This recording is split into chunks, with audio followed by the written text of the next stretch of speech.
Hey you guys, welcome to my channel. My name is Shannon and today we are going to be talking about making sure that your car is supplied with everything you need in it in case you had an emergency evacuation situation. You know, we have seen in this country that over the last couple of months, fires, floods, tornadoes, hurricanes, and that's the beginning. We've seen it happen in Colorado, California, Texas. We've seen situations in Nevada, upstate New York.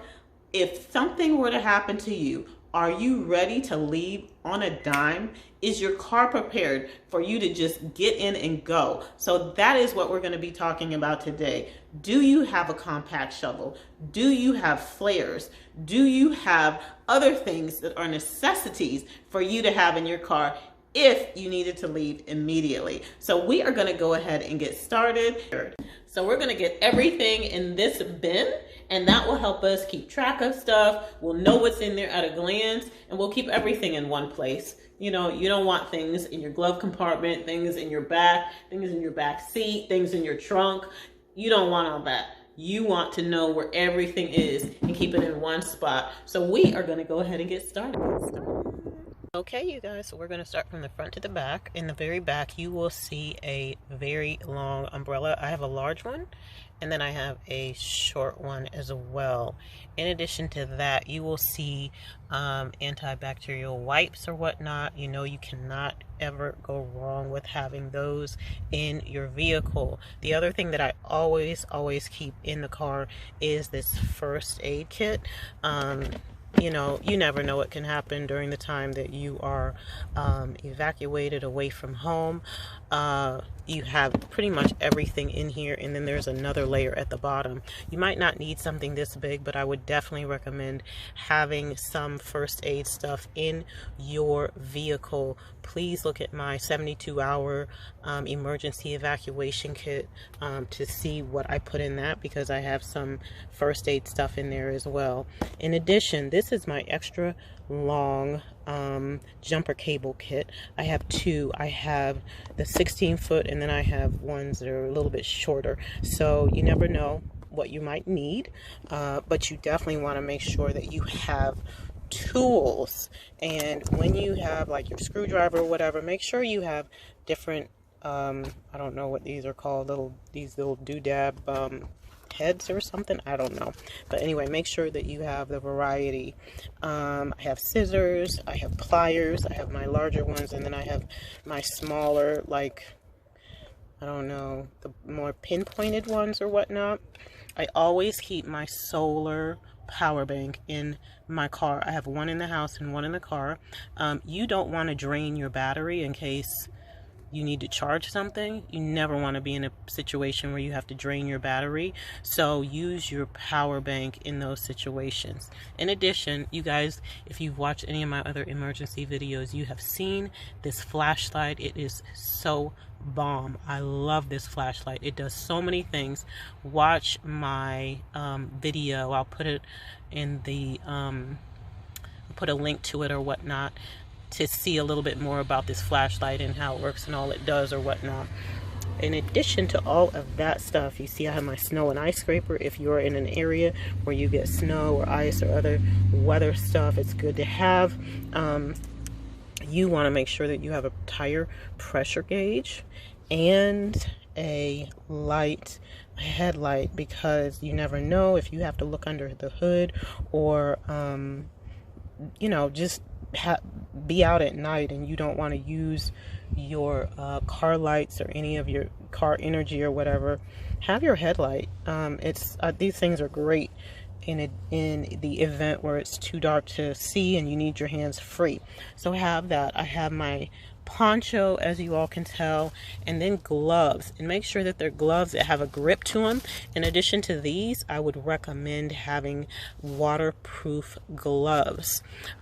So you know, you never know what the conditions are going to be, but make sure that you have waterproof gloves.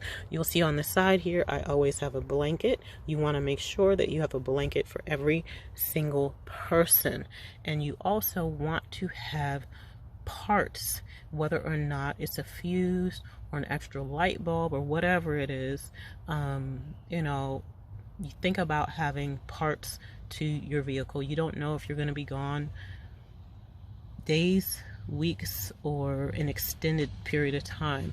And then you have the tape.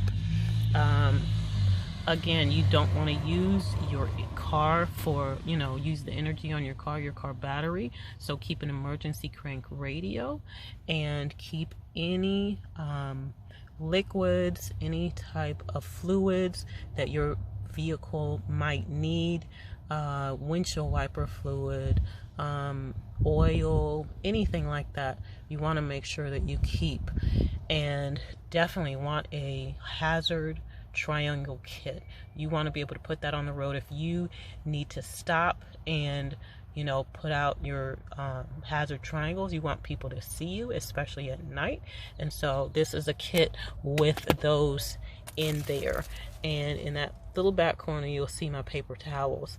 Those are my shorter jumper cables. But all of this we're going to go ahead and put in the bin, and then I'm going to show you the other stuff that I will put in my trunk as I'm leaving. So this is what we're working with, you guys. You'll see that I have my bin on the side along with my first aid kit on top. Right beside that is my mini generator. I love this thing. It has a capacity to jumpstart your vehicle, but really, if it's a tenuous situation, you don't want people seeing you do this because they might want to take it from you. So I would use the other ones if you're in a public situation. But as you can see, it also has the outlets, the USB, the 12V, the regular AC/DC outlets that you have in your home. And in the back of it, it has an air compressor device. So you also have a flashlight on it. This thing, if you can afford to get it, is wonderful. I got it on Amazon for $200. You can find more about this on my Disaster Ready Supplies video. In addition to that, you will see my windshield wiper fluid, my water. Behind my windshield wiper fluid, I have other fluids, oil, and other things. But yeah, you definitely want to make sure you have the water. So all I have to do now is grab my bag that I completed and filled for my 72-hour emergency evacuation, and I will be on my way. Okay.